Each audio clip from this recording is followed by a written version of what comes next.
오늘 아주 특별한, 아주 핸섬한 의사 선생님이 이 자리를 빛내주시기 위해서 나왔습니다. 제가 생각하기에는 대한민국 현존하는 의사 중에 가장 잘생긴 분이 이분이 아닌가 싶습니다. 여러분이 너무 좋아하시는 장민욱 원장님과 함께 얘기 나누겠습니다. 어서 오세요. 네, 안녕하세요. 네, 병원 잘 되죠? 너무 과분한 소개를 해주셔서 네, 병원이요. 이제 좀 올해쯤에는 먹고 살만하지 않을까. 그렇습니까? 네. 예. 이 뇌 건강을 챙겨주시잖아요. 네. 예, 그래서 항상 오늘 방송을 같이 하시면 해맑은 뇌를 다시 되찾을 수 있을 겁니다. 근데 나이가 들어가면서 뇌도 같이 나이를 먹어가는 거죠? 그럼요. 네. 브레인 에이징이라고 네, 하죠. 네. 미국에는 이 에이징에 관련된 국가 연구기관도 있습니다. 국립노화연구소라고 하는데요. 이곳에서 여러 가지 뇌의 노화에 대한 연구들을 많이 했거든요. 네. 이제 그 연구 결과들을 보면은 뇌는 나이가 들면서 뇌의 크기가 좀 줄어들고 뇌의 크기가 줄어든다는 것은 곧 신경세포의 손상 그리고 신경세포의 숫자가 줄어든다고 되어 있습니다. 이렇게 신경세포의 숫자가 단순히 줄어드는 게 문제가 아니라 하나의 신경세포가 대략 한 1000개 정도의 연결망을 가지고 있거든요. 그러니까 신경세포 하나가 망가지면 1000개의 연결망이 끊기는 거나 마찬가지입니다. 근데 그런 핵심적인 역할을 하는 중계 다리 역할을 하는 핵심적 장소들이 있거든요. 그런 장소에 뇌의 노화가 집중적으로 찾아오면 남들에 비해서 훨씬 더 인지력도 빨리 떨어지는 것 같고 네. 신체 능력도 빨리 떨어지게 되는 것 같은 네. 느낌을 받죠. 뭐 다들 느끼실 텐데 깜빡깜빡할 때 있잖아요. 네. 그리고 눈이 이제 노화는 눈을 제일 먼저 네? 저 이제 그게 그죠? 왔어요. 왔어요. 벌써? 네. 이제 제 조카들이 벌써가 아니다. 네. 올 때가 됐네. 삼촌 하면서 이렇게 저한테 이렇게 가까이 이것 좀 봐봐 하고 예. 보여주면 오 하고 이제 이렇게 예. 그리고 우리가 애써 아니라고 부인하지만 네. 뇌도 노화를 느끼거든요, 사실. 네, 근데 네. 언제부터 시작이 되는 거예요? 이게? 안타깝게도요. 네. 35살 정도 되면 뇌가 크기가 작아지기 시작합니다. 그렇게 일찍이요? 네. 한 20대까지 엄청나게 빠른 속도로 뇌가 성장을 해요. 예. 그리고 이제 20대 이후에는 성장 속도가 굉장히 둔해지기는 하는데 그래도 아주 미묘하게 조금씩은 성장을 하거든요. 이렇게 성장을 하다가 35살 정도 되면 이제 본격적인 노화의 길로 접어듭니다. 생각보다 빠르구나. 네. 이제 그때부터 매년 한 0.2%씩 뇌의 크기가 예. 줄어들거든요. 10년이면 2% 정도 줄잖아요. 45살 정도 되면 2% 정도 줄고요. 그때부터는 또 한 0.3%씩 줄어요. 그래서 55살이 되면은 또 3%가 추가로 줄입니다. 그때까지 약 5% 정도의 뇌 크기가 줄죠.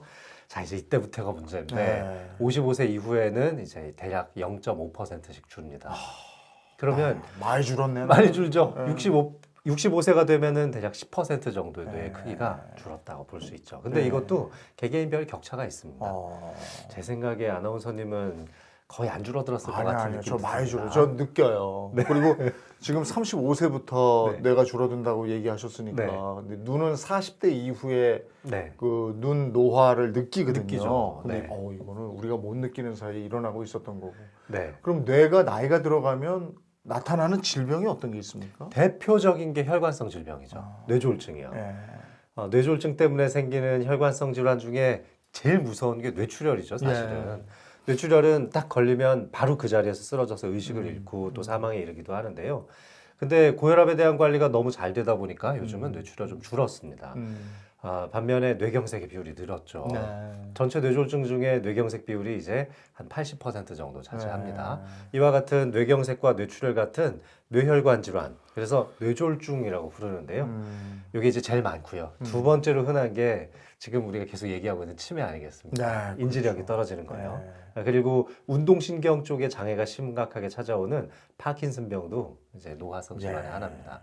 물론 이제 여러 가지 질병들이 있지만 제일 대표적으로 이렇게 세 가지를 꼽을 수 있지 않을까 싶습니다. 뇌로 가는 혈관이 온전한지 그걸 네. 미리 좀 체크를 해보셔야 되는 게 그렇죠. 저도 얼마 전에 장 원장님 병원에 갔다가 요쪽이 옛날 같지 않다는 얘기 듣고 좀 두꺼워졌더라고요. 네, 장 원장님이 그 저 5mm짜리 뭐 처방해 주신 게 네, 있어요. 네, 네, 그래서 네. 그거 요즘도 잘 먹고 있는데요. 네, 드셔야죠. 그런 거 하셔야 되더라고요. 안 그러다가 막히면 큰일 납니다. 진짜. 맞습니다. 근데 이제 조금 전에 치매에 대한 말씀도 네. 해주셨는데 깜빡깜빡하면 사람들이 치매 걱정을 하잖아요. 그럼요. 네.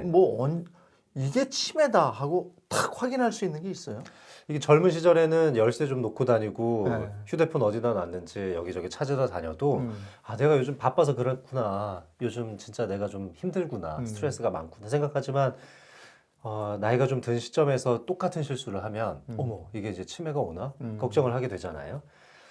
이렇게 깜빡깜빡하지만 일상생활에 크게 지장을 주는 수준인지 지장을 주지 않는 수준인지가 치매를 판가름하는 기준이고, 두 번째는 남들이 알아챌 수 있느냐.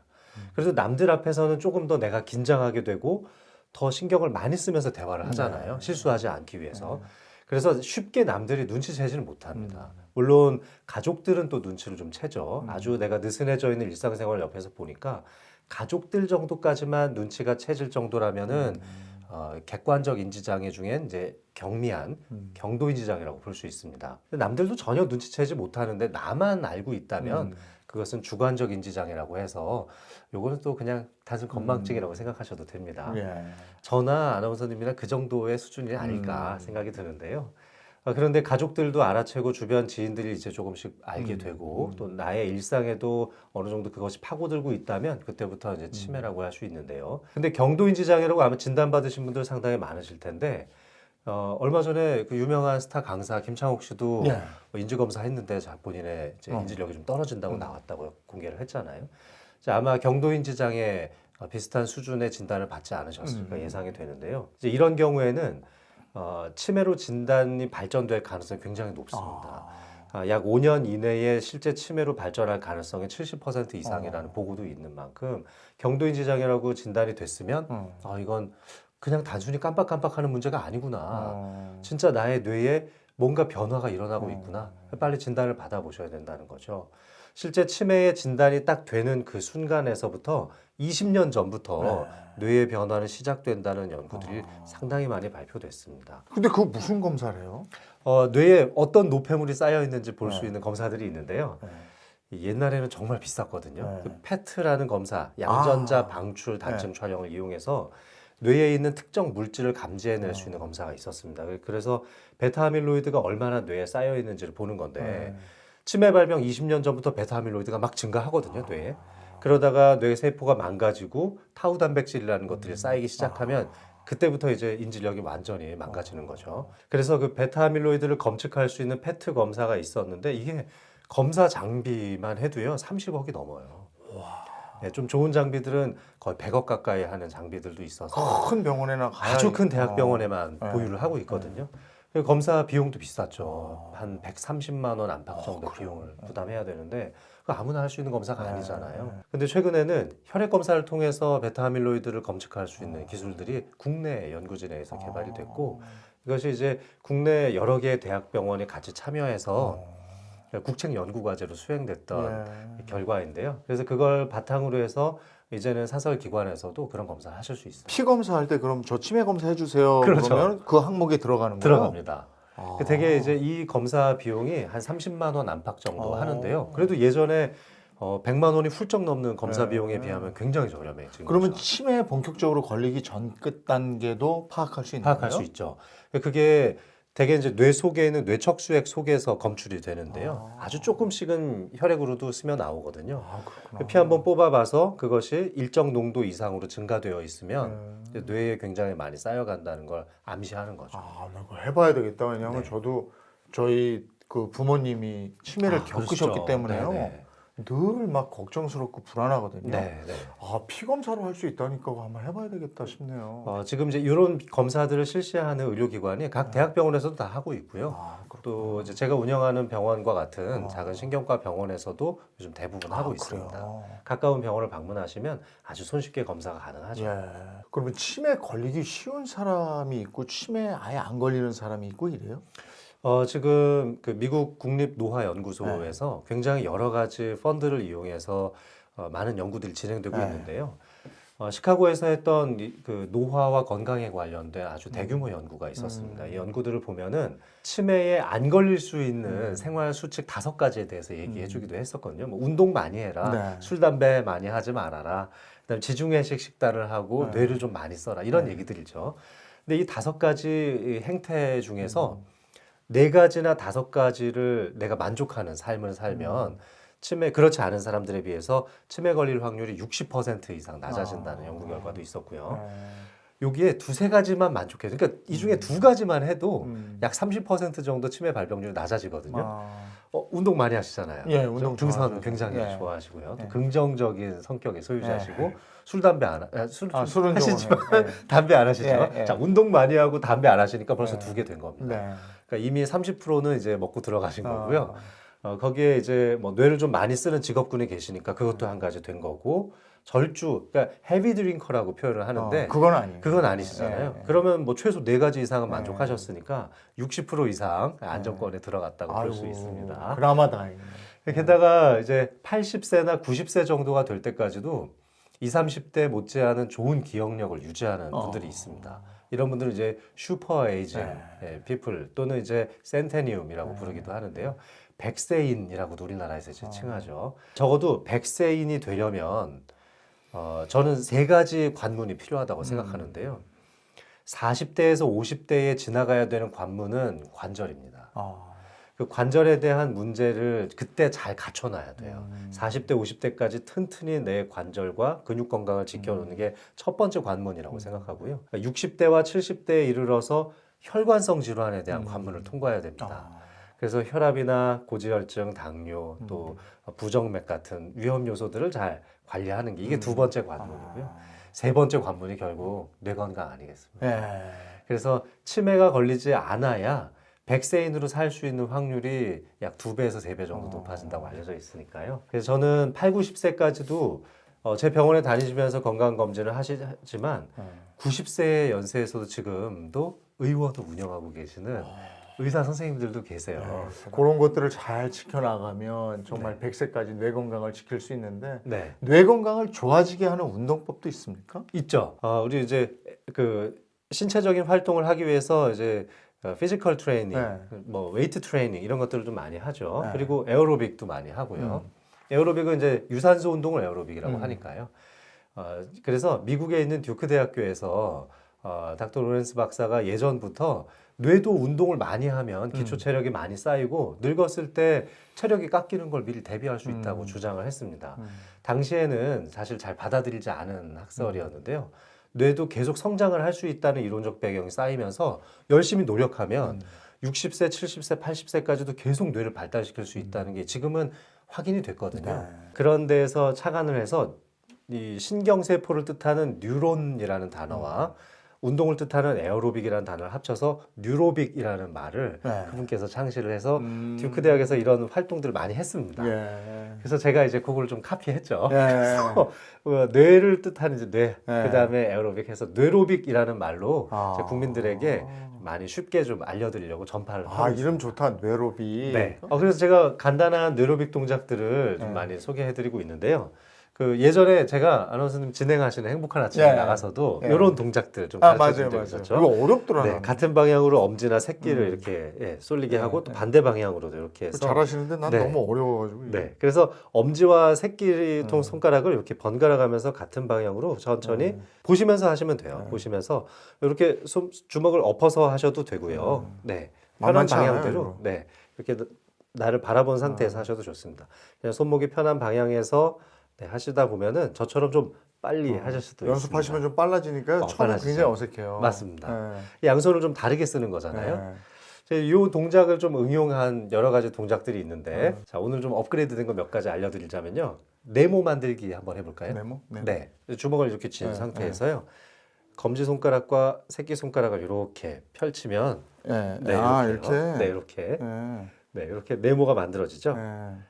자, 이제 손가락을 바꿔서 이걸 야, 헷갈린다. 이렇게 하고 네. 이렇게 하고 그렇죠. 엄지와 새끼손가락을 반대쪽으로 바꿔주시면 만만치 않아. 만만치 않죠. 만만치 않아. 네, 그래서 이렇게 네모를 번갈아 가면서 만들어주는 건데요. 사실은 아까 전에 이거 만만치 알려드렸던 않아.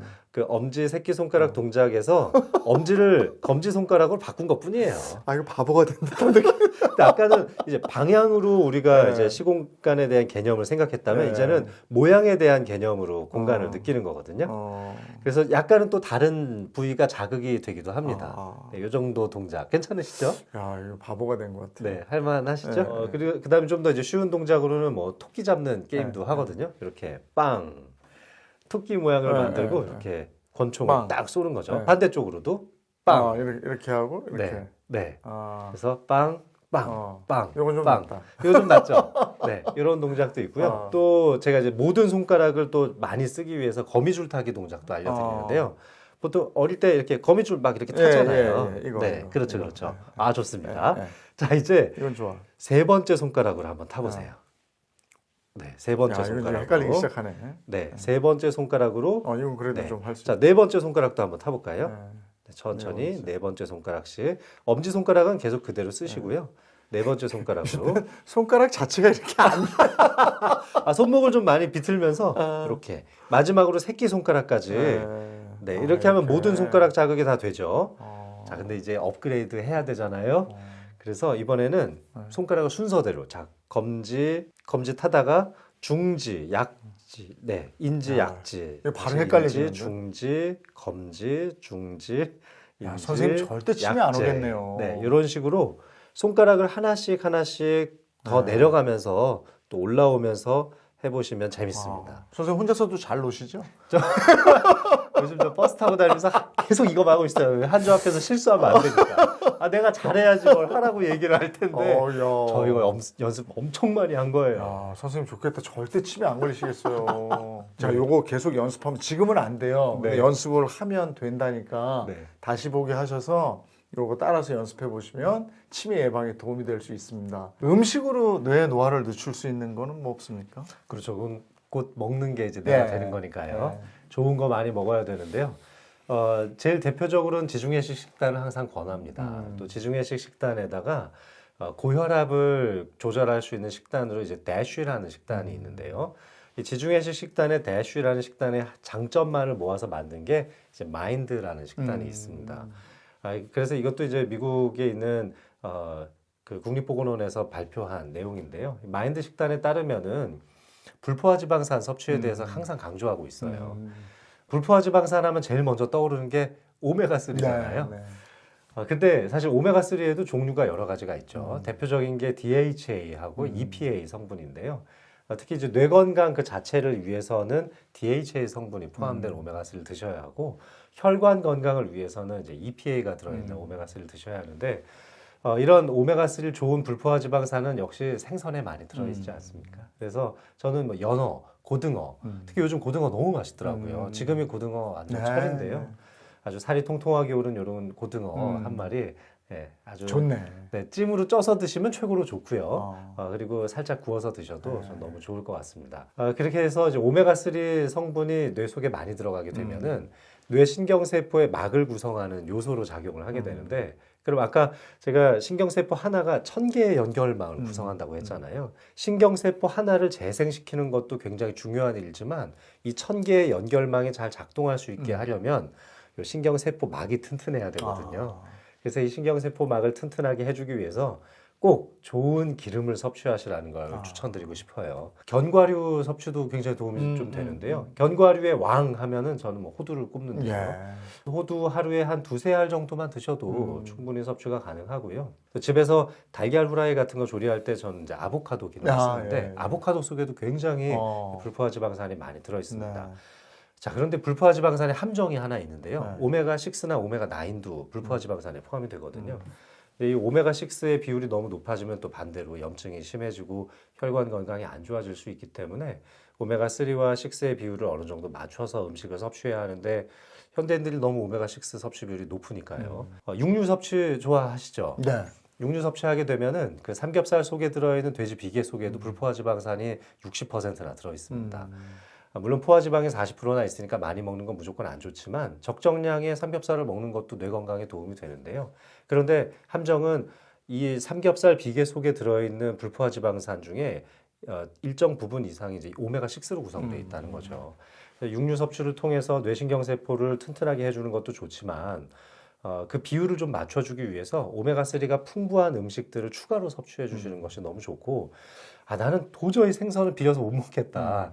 그럼 뭐 어쩔 수 없죠. 뭐 건강기능식품으로 조금 돈을 내고 구입해서 사 드시는 것도 방법이 될 것 같습니다. 항산화 성분이 많이 들어있는 과일의 왕은 블루베리입니다. 블루베리. 네. 그래서 이 마인드 식단에도 블루베리가 포함되어 네. 있거든요. 요즘 냉동 블루베리 엄청 저렴하더라고요. 그런 거 조금씩 사서 요거트랑 이렇게 좀 그건 해서 맛있어요. 먹어도, 그렇게 네, 먹으면. 괜찮으실 것 같고요.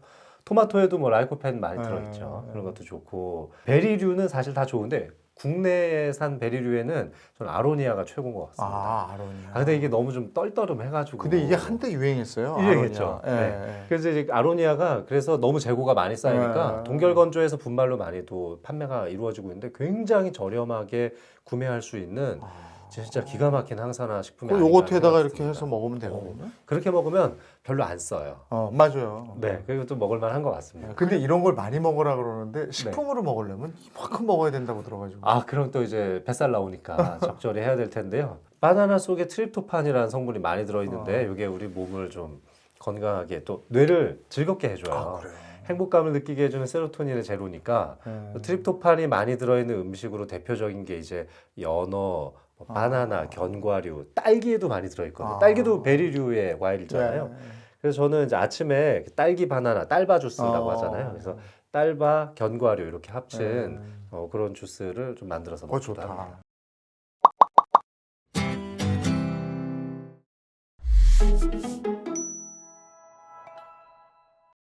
요즘에 주부들이 의외로 폐 건강이 나빠지기 시작했다고 하더라고요. 근데 그게 그렇죠. 또 가스레인지 때문이라고 얘기를 들었는데 맞나요? 그렇죠. 이게 담배를 안 피는 비흡연자 분들도 이제 폐암 발병률이 되게 이제 높단 말이죠. 네. 여성들도 폐암이 이제 5대암 중에 들어가는데 이제 이유를 살펴보게 되면 결국은 이제 가스레인지에서 이렇게 조리를 하게 되는 주로 이제 굽거나 튀기는 음식을 네. 통해서 네. 발생되는 이제 미세먼지죠.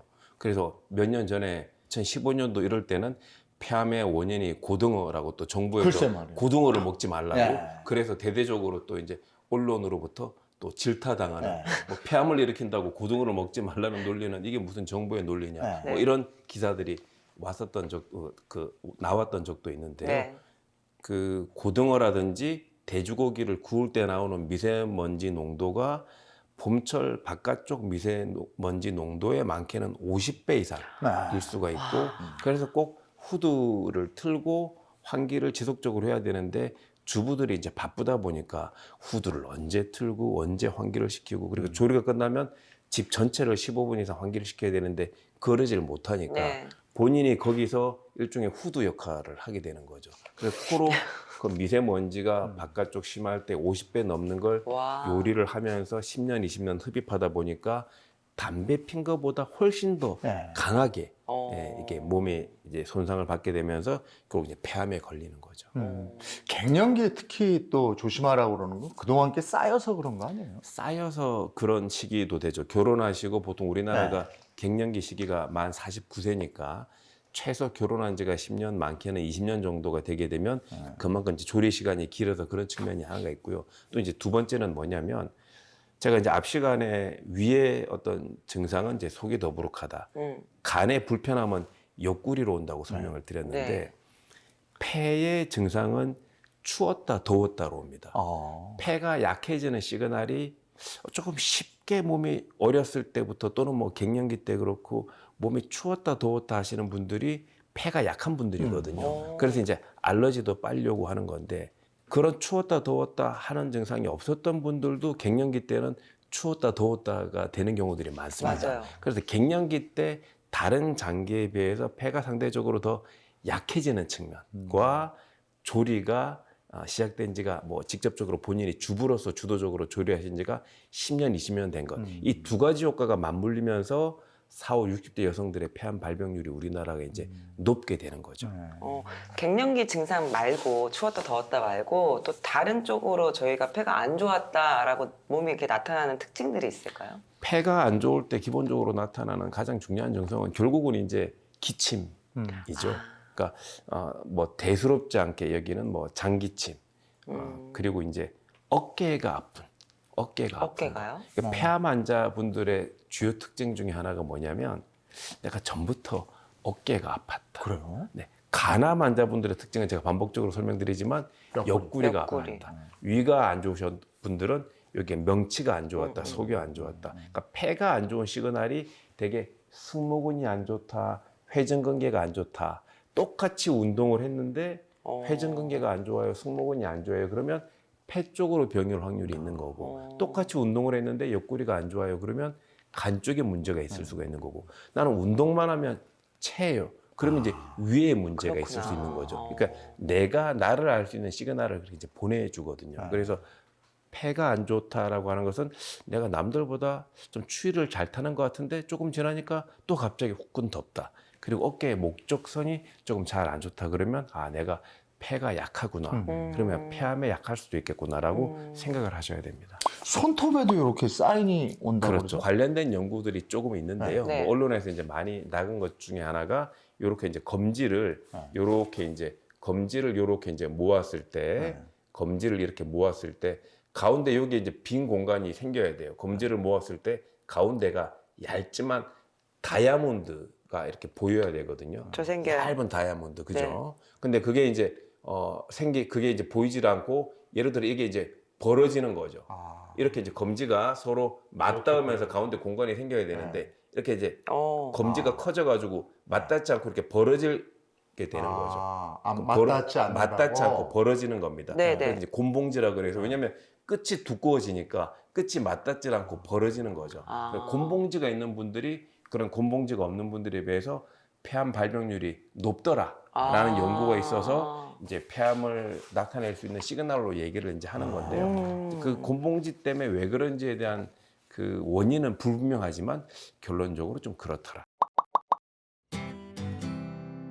위는 단맛을 단맛을 좋아한다 땡기고. 이랬잖아요. 네. 근데 그런 설탕 이런 게 아니고 그러니까 밥에서의 단맛 네. 또 뭐 양배추의 단맛 뭐 이런 거 말씀하셨는데 폐는 무슨 맛을 좋아합니까? 폐는 기본적으로는 신맛이 있어요. 신맛을 좋아해요. 신맛을 근데 또 이 좋아한다고. 신맛 그러면 시큼한 맛 그러면 엑시드 이러니까 대부분 다 아세트산 그러니까 식초를 떠올리거든요. 근데 이 신맛의 기준이 이 식이요법 전통적으로는 오미자의 신맛.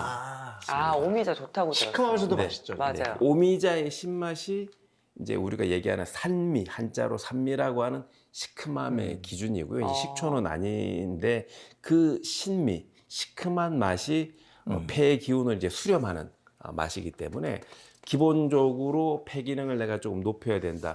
폐가 안 좋은 시그널 중에 하나는 나이가 들수록 입이 마르는 거거든요. 그래서 저도 이제 목소리 때문에 가끔 물어보는데 오미자차가 그렇게 좋다 그래서 많이 마셨거든요. 그렇죠. 저도 저는 집안의 병력이 폐암이에요. 친할아버지도 폐암으로 돌아가셨고 아버지도 폐암으로 돌아가셨고 제가 가장 공포스러워하는 암이 이제 폐암이시구나. 폐암인데 묘하게 저도 50이 넘어가니까 그 전에 침이 많이 나왔는데 입이 자주 마르더라고요. 입이 자주 마르는 게 또 폐가 약해지는 징후기도 하거든요. 그렇구나. 뭐 추웠다 더웠다 하는 거랑 추웠다 더웠다는 없지만 입이 마르고 입이 마를 때 권장할 수 있는 게 폐 본연의 기운을 높여줄 수 있는 이 오미자. 오미자를 잘 요렇게 해서 제품을 자꾸 사서 드시려고 하지 말고 오미자를 사서 부지런히 떨어야 좋아지니까 오미자를 커피는 입을 마르게 하고 네. 그래서 폐가 안 좋다 싶은 분들은 오미자 이용하시면 좋습니다. 또 오미자 말고도 일상에서 섭취하면 좋은 폐에 좋은 음식들이 뭐가 있을까요? 그렇죠. 우리가 인삼, 홍삼 좋다고 그러잖아요. 네. 이제 한의학적에서 어떤 기미론이라고 하는 관점에서 봤을 때는 폐를 가장 좋아지게 하는 일종의 음식이자 약재는 인삼입니다. 인삼. 네, 인삼. 홍삼도 포함이죠. 인삼, 홍삼이 똑같이 폐의 기운을 그래서 내가 속이라 그래서 뭔가 얘기를 하려고 그러면 호흡이 조금 딸리고 기운이 딸리는 분들이 뭐 요즘 현대적인 표현으로 폐활량이 떨어진다고 하잖아요. 그런 분들은 인삼, 홍삼. 자꾸 이제 홍삼 드시려고 하면 홍삼도 가격이 비쌉니다. 그 인삼을 오래 끓여 드시면 홍삼이 되는 거거든요. 그래서 인삼을 사다가 잘 씻어서 오래 끓여 가지고 이제 차처럼 드시는 것. 그게 좋고 또 우리가 이제 약용식물처럼 재배를 많이 하는 것 중에서 맹문동이 있거든요. 맹문동. 그래.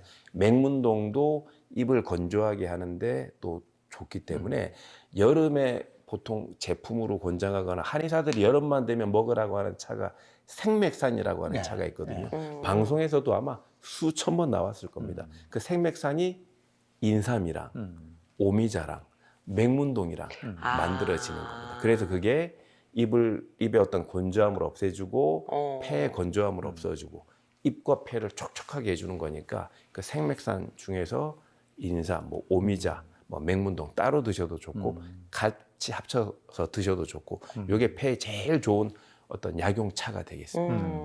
마늘도 또 좋다고. 마늘도 좋죠. 네.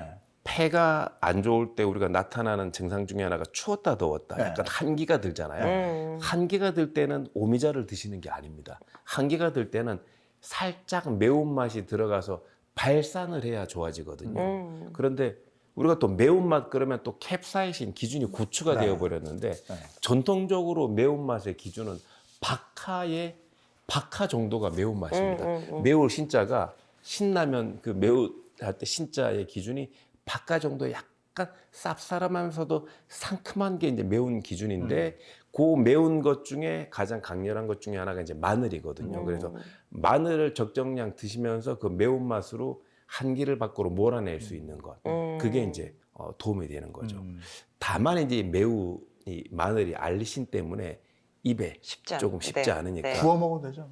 살짝 구워 네. 드셔도 도움이 네. 되고요. 근데 이제 굽게 되면 그 연기 때문에 또 미세먼지 발생 우려에는 또 걱정이 있을 수 있으니까 대개 우리가 식이요법을 할 때는 굽거나 튀기지 말고 이제 쪄서 먹으라고 많이 하니까 쪄서. 마늘을 산발해 놓고 한 20-30개 정도를 쪄서 어느 정도 이제 말린 다음에 꿀에다가 재워서 맛있겠다. 그래서 꿀에다가 맛있겠네. 재워서 네. 하루에 1개, 2개, 10개씩 이렇게 꺼내 드시면 어느 정도 이제 보관성도 길어지게 되고 네. 조금 또 적당하게 또 단맛도 필요하거든요. 그리고 마늘의 어떤 그 알리신의 어떤 그 매운 성분들을 약간 줄여주면서 이제 오래 먹을 수 있는 좋은 맛이니까 그것도 꿀마늘 또 추천을 해드리겠습니다. 근데 꿀마늘 먹을 때 혹시 이렇게 주의해야 될 점이나 뭐 이런 건 없나요? 개수 조절을 하셔야 돼요. 이게 제가 예전에도 방송에서 꿀마늘 드시라고 그랬더니 나중에 그 환자분이 방송 보고 오셨다 그러면서 당뇨가 오셨다는 거고 제가 한 10몇 년을 방송에서 식이요법 얘기를 많이 하다 보니까 네.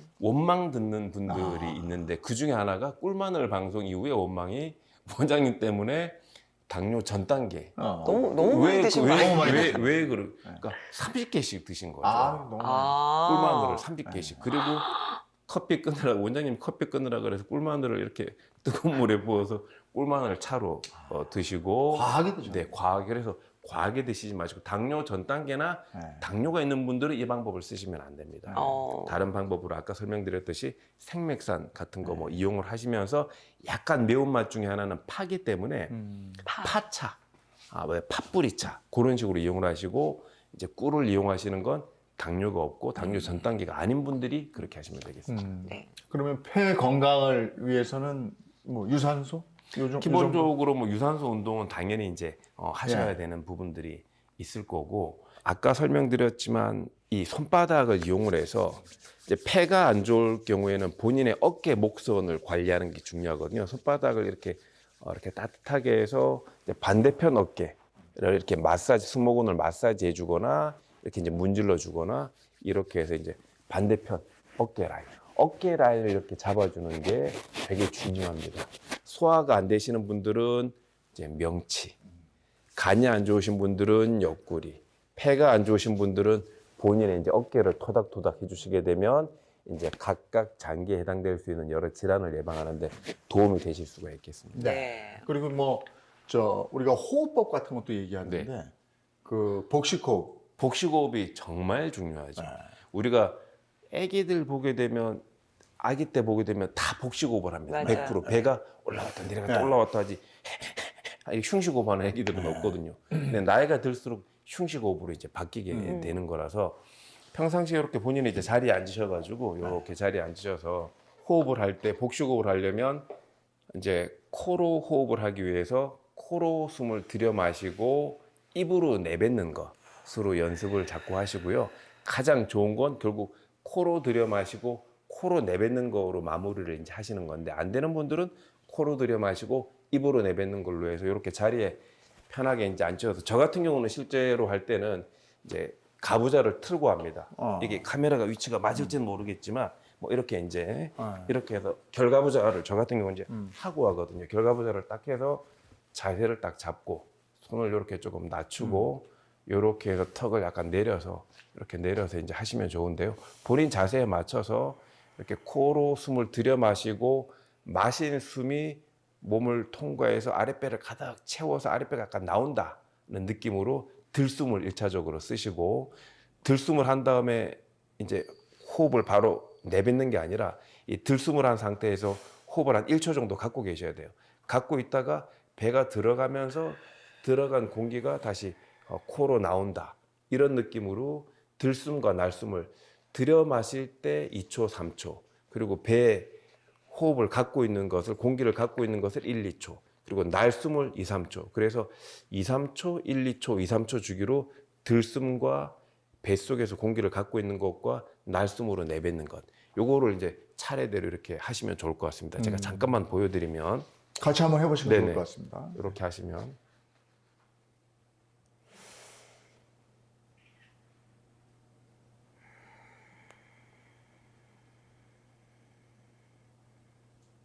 다시 해보면 이렇게 2초 정도를 코로 숨을 들여 마시고 그게 이제 아랫배가 나오고 아랫배 다 갖고 있다는 느낌으로 잠깐 갖고 계시다가 배가 들어가면서 이제 코로 이제 공기가 다시 빠져나가는 거죠. 이렇게 해서 이제 하시는 겁니다. 네. 복식호흡. 요가 하는데 요가 네. 호흡이랑도 비슷한 거 같아요. 네, 전 세계가 사실은 똑같죠. 네. 배우들이나 아나운서들 저 복식호흡해서 발성 연습할 때도 이렇게 그렇죠. 하잖아요. 저희 어렸을 때 네. 많이 했죠. 네. 그리고 목욕탕에 가보면 어르신들 이렇게 앉으셔서 청사 이러시는 분들이 있어요. 이제 이렇게 호흡이 밖으로 쭉 나오게 하시는 거죠. 네. 그리고 정신 건강에도 좋을 것 같아요. 그렇죠. 우리가 스트레스를 받으면 스트레스가 밑으로 내려간다는 분들은 없거든요. 스트레스는 대부분 위로 올라옵니다. 네. 뒷골이 당기거나 명치가 막히거나 모든 스트레스는 위로 올라오는데 복식호흡은 이 위로 치미는 기운을 밑으로 내릴 수 있는 거의 유일한 방법이거든요. 네, 네. 그래서 스트레스를 받고 열받고 하는 것만큼 밑으로 내려줄 수 있는 기운이 상기되는 것만큼 하기시킬 수 있는 이 호흡을 하시게 되면 정말 건강을 유지하는 데도 도움이 많이 되실 것 같습니다. 네. 우리가 집중적으로 이 3교시까지 네. 위, 간, 폐에 대해서 얘기했어요. 이 건강을 지키고 싶으신 분들이 많이 보실 텐데 이것만은 꼭 해주세요 하는 게 뭐가 있겠습니까? 건강해지려면 부지런을 떨어야 됩니다. 병 걸리고 난 이후에 부지런 떠시는 분들은 굉장히 많이 계시거든요. 건강할 때 제 밥을 제 손으로 지어서 하루 3끼를 최대한 먹으려고 하는 노력이 가장 중요한 노력이 되겠습니다.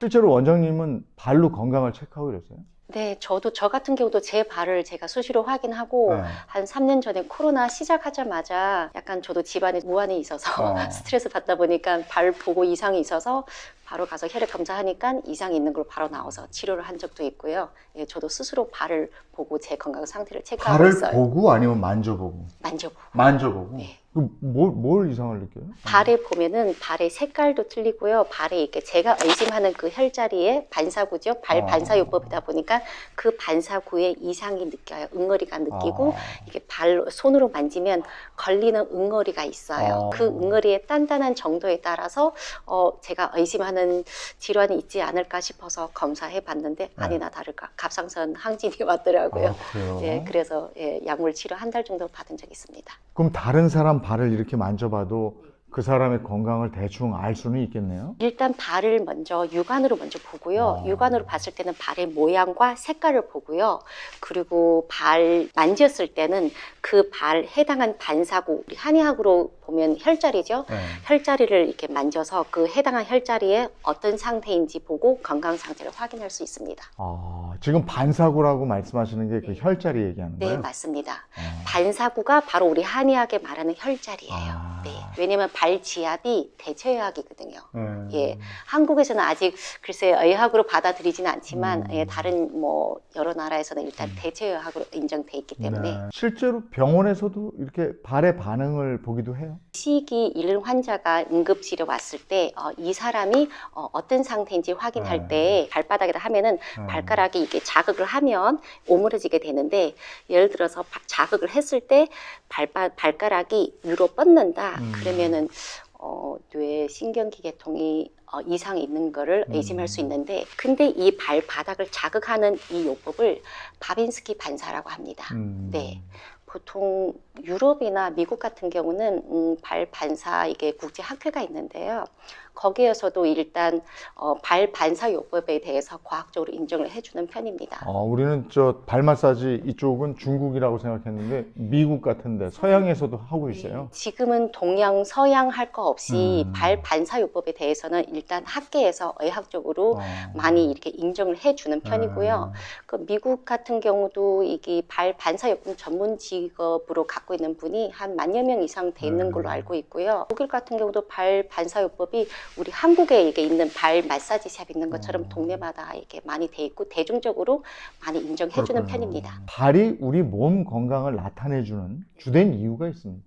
발 같은 경우는 우리 인체의 전체 이게 인체 면적의 2%밖에 차지하지 않지만 98%의 이 몸을 지탱하고 있습니다. 인체의 모든 신경, 기관, 선, 림프 그리고 수천 개의 신경 말단 조직이 서로 상호작용하면서 엉켜 있어요. 근데 발 같은 경우는 우리 인체의 순환 작용이 끝나는 지점이에요. 근데 우리 혈액이 다시 돌아오기 위해서는 중력의 반대 힘으로 움직여야 합니다.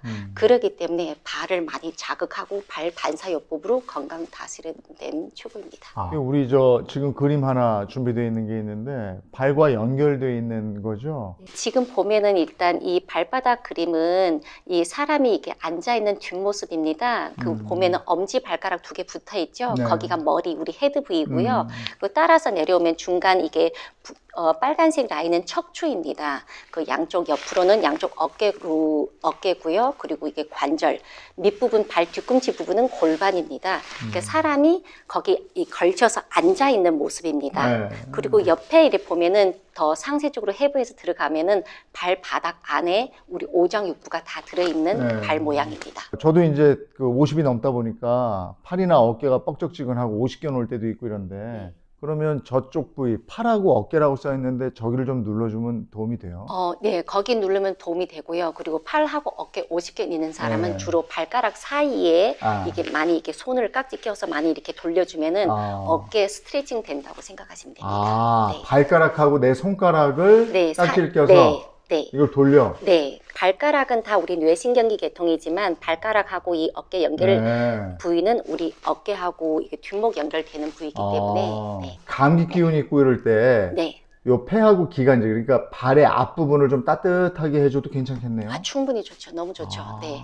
그래서 발 감기 기운 있고 할 때는 따뜻한 조격해 주시면 아주 좋습니다. 그렇구나. 그게 요 안에 저런 기능들이 있기 때문에 그렇군요. 네. 요 그림은 뭐예요? 이 발의 내측이라고 써 있는. 이 발의 안쪽인데요. 발의 안쪽 같은 경우는 아까 사람 모양 이게 사람이 이게 등에 앉아 있는 모양을 보셨죠? 바로 이게 빨간 부위가 제가 척추라고 얘기했는데 이 안쪽은 바로 우리 척추라고 생각하면 됩니다. 경추부터 흉추, 요추, 밑추골까지 타고 내려오는 부위예요. 바깥쪽은 고관절입니다. 바깥쪽은 우리가 어깨, 그리고 팔꿈치, 무릎, 허리, 골반, 고관절은 바깥쪽에 있습니다. 콩팥 같은 경우에 장기가 2개잖아요. 네. 그러면은 왼쪽, 오른쪽, 왼쪽 콩팥, 오른쪽 콩팥 이렇게 생각하면 되는 겁니다. 네, 콩팥 같은 경우는 우리가 좌신, 우신으로 돼 있고요. 오른쪽이면 오른쪽이 있고 왼쪽은 왼쪽이 있는데 발에는 다 오른쪽은 간이 있다 보니까 오른쪽 발에는 간에 해당한 반사구가 있고요. 심장은 왼쪽에 있다 보니까 왼쪽 발에는 심장 반사구가 있습니다. 하지만 발에는 신경 교차되는 부위도 있어요. 거기가 어디냐면 뇌신경이에요. 발 반사구 중에 10개 발가락이 우리 뇌신경인데요. 뇌신경만 이게 교차돼 있는 것 빼고는 나머지는 다 오른쪽은 오른쪽 발에는 간, 반사구, 왼쪽에는 심장 반사구, 나머지는 다 그대로 똑같이 돼 있습니다. 손으로 이렇게 하는 거 말고 집에서 간단하게 뭘 이용해서 할 수 있어요? 집에서 우리 흔히들 밥 먹는 젓가락 네, 있잖아요. 그냥 젓가락으로 편안하게 너무 아프지 않고 편안하게 할 수 어. 있습니다. 그 숟가락이랑 이게 피부랑 맞닿으면 마찰되다 보니까 피부가 아플 수가 있거든요. 네. 그래서 오일 하나 그냥 준비해 놓으면 됩니다. 베이비 오일 같은 거 있어요? 베이비 오일도 괜찮고 바디 오일도 괜찮고 아무나 오일이면 괜찮습니다. 젓가락을 주로 이용하는데 근데 발바닥 부위 같은 경우는 면이 크다 보니까 숟가락으로도 좀 이렇게 편하게 할 수 있어서 숟가락, 젓가락 다 이용할 수 있습니다. 그럼 새 젓가락 쓰는 거죠? 네, 쇠젓가락이어야 돼요. 네, 왜냐면 그 나무 젓가락은 절연체인데요. 쇠 같은 경우는 금속이잖아요. 근데 우리 몸에는 미세한 그 전류가 흐르고 있는데 금속 같은 경우는 이 미세한 전류를 전달하는 그 역할을 하기 때문에 이왕이면 금속으로 되어 있는 그냥 젓가락이었으면 좋겠습니다. 그러면 이제 준비할 거 다 준비했으면 네, 그러면 이제 한번 해봐야죠. 네, 그러니까 한번 시연해 아마 볼까요? 집에서 보시는 네. 분들이기 때문에 네. 스스로 할 수 있는 거 위주로 좀 알려주시면 좋을 것 같아요. 네, 알겠습니다. 셀프로 발 지압을 할 네. 수 있는 방법을 간단하게 설명드리겠습니다. 네. 셀프로 하는 방법을 알려드릴 텐데요. 네, 일단 타월을 하나 준비해 주시고, 네.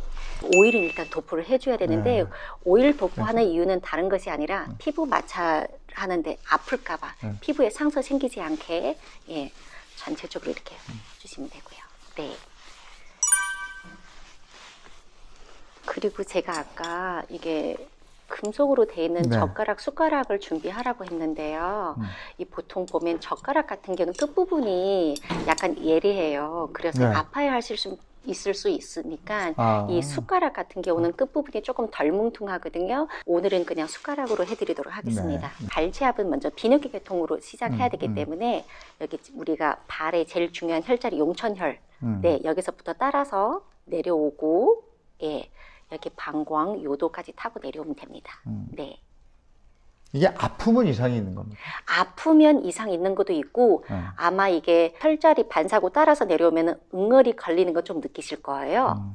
예, 그 응어리가 있으면 그 해당한 그 반사구에 약간 이상 증세가 있다라고 생각하시면 됩니다. 여기가 뭐가 있는 것 같아요? 아, 거기는 전립선 아, 위치인데요. 그래요? 네네. 근데 전립선이 안 좋은가? 뭐 안 좋을 연세가 소팔메토 먹어야 되나? 안 좋을 연세가 되지 않았을까요? 아, 맞아요. 보통 지금 남자 여자 25세 이후부터는 노화가 시작하는 단계이기 여기서 때문에 푹 걸리는데? 아 거기 같은 경우는 콩팥 중간은 거의 신장? 콩팥 예 신장 중간에 여기. 콩팥 부위는 거의 다 걸리고 거기는 방광하고 전립선 부위인데요. 여기. 네, 쭉 내려오다 보면 이 끝 부분이 방광하고 요도인데 발지압으로 제일 중요한 부분이 이게 방광 요도 신장 예 방광 요도인데요. 콩팥 비뇨기 계통을 일단 열어줘야 우리 체내에 노폐물을 밖으로 배출하는 역할을 하거든요. 그래서 제일 기본 자리가 바로 여기 용천부터 신장, 방광, 요도 네 이런 식으로 하면 되고 아니, 지금 저 보시는 분들 잠깐 껐다가요. 이거 준비해가지고 다시 와보세요. 여기 진짜 시원해요. 근데 가서, 발 마사지는 가서 받아야 된다 이렇게 생각하는데, 네. 이거 집에서 가능합니다. 맞아. 우리가 왼발이다 보니까 왼발 이 끝쪽에 네. 여기 중앙 말고 좀 네. 바깥쪽에는 심장 부위입니다. 하트, 심장. 예, 심장. 하트 부위. 거기도 따라서 위에서부터 밑으로 이게 쭉 내려오면 됩니다. 네. 여기가 더 시원한데? 네. 여기가 왜 더 시원하지? 심장이니까 이게 지압을 해주면 펌프가 예, 잘 됨으로써 마음이 편안해집니다. 그리고 이 안쪽은 발 안쪽은 여기는 위, 12지장, 위. 췌장 이 자리인데 소화기 계통 자리입니다. 네. 근데 내가 이 오일을 묻어서 미끄러워 이게 불편해 그러면은 숟가락 이 면으로 해도 괜찮아요. 그러면 면이 크거든요. 예, 그럼 전체로 이렇게 따라서 내려오면 나 됩니다. 여기 뭐 하나 또 딱 걸리는데, 여기. 여기 뭐예요, 여기? 거기는 췌장입니다. 췌장? 네네. 췌장 기능은 보통 한국은 다들 식사를 너무 급하게 빨리 드시는데요. 조금 식사 씹는 그 시간을 드시는 시간을 조금 늘리면 췌장 기능이 좋아질 수 있어요. 대장은 어디예요, 대장? 대장은 이쪽 요쪽? 아래쪽에 있습니다. 요쪽. 네, 아래쪽에 있고 그리고 여기 조금만 더 내려오면은 여기는 이 부위가 치질. 치질? 네, 치질이 있는 사람. 그래서 숟가락 면으로 전체 굳이 내가 이 혈자리 모른다 하더라도 위로부터 아래로 쓰다듬어 주시면 굉장히 시원하다는 걸 느끼실 이렇게. 겁니다. 네, 저 같은 경우는 집에 가면 눈이 침침해. 그러니까 그냥 활동할 때도 눈이 자꾸 침침해요. 네. 그러면 어딜 좀 눌러? 눈이 침침할 경우에는 우리가 한의학적으로 보면은 간에 열이 많거나 네. 간 기능이 약하면 눈이 네. 침침하다 말을 하지만 간에 해당 반사구보다는 두 번째, 세 번째 발가락, 네. 예, 두 번째, 세 번째 발가락을 이렇게 자극하면 되는데요. 근데 두 번째, 세 번째 발가락은 우리가 관절이 궤뼈가 많고 관절이 많은 부위예요. 그래서 이 숟가락이나 젓가락 이용하지 말고 손으로만도 아프다. 가능합니다. 네, 그냥 손으로 네, 가운데 발가락 만지니까 네. 아픈데? 네. 네. 눈이 안 좋다고 하셨으니까 네. 아플 수밖에 없습니다. 아. 네. 거기를 이렇게 누르는 것보다 이렇게 돌리는 거예요. 돌려요? 예. 그냥 이렇게 돌리면 오일이 묻어 있으면 네. 예, 이렇게 부드럽게 이렇게 돌리다 보면 굉장히 아프면서도 아파. 시원한 걸 느낄 거예요. 두 번째, 세 번째가 눈이고요. 네 번째, 다섯 번째가 귀입니다. 그리고 엄지는 우리 뇌. 뇌예요. 예, 인체의 총사령부 뇌. 엄지가. 예, 뇌에 있는 뇌 하수체, 뇌 이마골, 대뇌, 소뇌, 뇌 삼사신경 다 엄지 발가락이 있습니다. 어린이, 어른, 네. 뭐 어르신 할 것 없이 다 좋습니까? 네, 다 좋습니다. 애기들은 네. 저희 제일 어린 꼬마 고객님은요, 1살 때부터 받았는데요. 지금 6살이에요. 와. 네, 근데 애기들은 일단 받으면 네. 잔병 치료 안 하고, 네. 예, 그리고 성장에 크게 도움이 되고요. 어르신들 같은 경우는 그 보통 자동차로 비유를 하면 안 되겠지만, 자동차도 오래되면 기계가 노화되잖아요. 그럼 어르신 같은 경우도 연세가 많으시기 때문에 혈액순환이 이게 느리기 마련이에요. 근데 발지압을 해주면 잔병 치료도 좀 덜하고 혈액순환에 예, 잘 원활하게 잘 되기 때문에 피로감을 덜 느낄 수 있습니다. 이게 주의할 건 없습니까? 이거 할 때? 발지압할 때 주의할 부분은 뭐냐면요. 그러니까 사람들은 보통 지압을 하고 하려면 굉장히 압을 강하게 하는 경우가 네, 네, 많더라고요. 맞아요. 근데 그 압을 강하게 하는 경우는 꼭 좋은 건 아니에요. 아. 강하게 하다 보면은 오히려 해당한 그 반사구에 모세혈관이 터져서 멍이 들 수도 있고, 그리고 너무 강하다 보면은 내가 이 전체 발지압에 대해서 전체 모르는 상태에서 너무 한 자리를 강하게 압을 주다 보면 지압 몸살이 일어날 수가 있어요. 그래서 개인적으로 너무 강하게 하는 것보다는 꾸준히 오래 지속적으로 평생 해야 되기 때문에 살살 어루만지는 것보다 조금 더 약간 시원할 정도로만 얘기해 주시면 좋을 거라고 생각합니다. 저도 간혹 피곤하면 샵에 가서 관리를 받거든요. 그러면은 보통 이거 하다 보면은 정강이에서부터 밑으로 훑어 내리는 경우가 간혹 있더라고요. 근데 저는 개인적으로 발지압할 때 제일 주의할 사항은 위에서부터 밑으로 흐르는 것이 아니라 발가락 끝부분부터 위로 올려주는 겁니다. 그래서 방향이 굉장히 중요하고요. 네. 항상 이게 밑부분부터 위로 올려주는 거. 그리고 이게 횟수가 중요한데요. 보통 이게 한 곳에 한 혈자리를 한 반사구를 내가 그냥 한 번 눌러서 끝나, 두 번째 그리고 다음 혈자리 이것이 아니라 한 혈자리 한 반사구당 적어도 10회 이상은 좀 이게 풀어줘야 지압을 해줘야 어느 정도 이게 치료적인 효과가 있습니다. 그리고 평소에도 집에서 내가 혼자 TV 볼 때 굳이 내가 혈자리 모른다 하면 이 혈자리 저 혈자리 굳이 몰라도 그냥 손으로 오일을 발라서 발에 도포를 하고 여기 끝부분부터 이렇게 어루만지는 것만으로도 굉장히 시원한 걸 느낄 수 있고요. 그리고 내가 너무 피곤하다, 눈도 아프고 아까 아나운서님 말씀하신 것처럼 눈도 침침하고 머리도 무겁다. 그럼 손으로 발에 깍지를 껴서 네, 그냥 편안하게 앞뒤로 접기도 하고, 그리고 이게 발목을 한번 돌려주면 발목을 이게 10번 이상 돌려주는 것만으로도 허리가 한결 가벼워질 수가 있어요. 네. 그리고 눈이 침침하다, 머리가 무겁다 그럴 때는 손으로 그냥 오일 도포해서 발가락을 이렇게 돌리는 거예요. 네. 돌리다 보면은 눈도 한결 가볍고 머리도 맑다는 걸 느낄 수 있으실 겁니다. 아니 퇴근해서 그 씻고 잠자기 전에 네. 어? 아이고 봐라 오늘 고생했다. 네. 아이고 고생했어. 네. 이거 하면 네, 맞아요. 기분도 좋아지고. 기분 좋아질 수밖에 없는 게 발등에는 우리 우울할 때 이게 해결할 수 있는 혈자리가 굉장히 많습니다. 근데 나는 혈자리를 몰라도 괜찮아요. 그냥 발등 전체 이렇게 어루만지는 것만으로도 말씀하신 것처럼 천근만근이 다리가 피로가 풀립니다. 그러니까 왜 우리 저 아이들 학교 갔다 와서 네. 격려해 줘야 되잖아요. 네. 이게 자기 전에 네, 아이도 일로 와. 그래서 이렇게 한번 해주고. 맞아요. 그러면 네. 너무 좋지. 그럼요. 스킨십이 이보다 좋은 게 어디 있겠어요? 맞아요. 자녀들인데 자연스럽게 스킨십도 네. 되고 그 치료적인 목적도 될 수가 있습니다.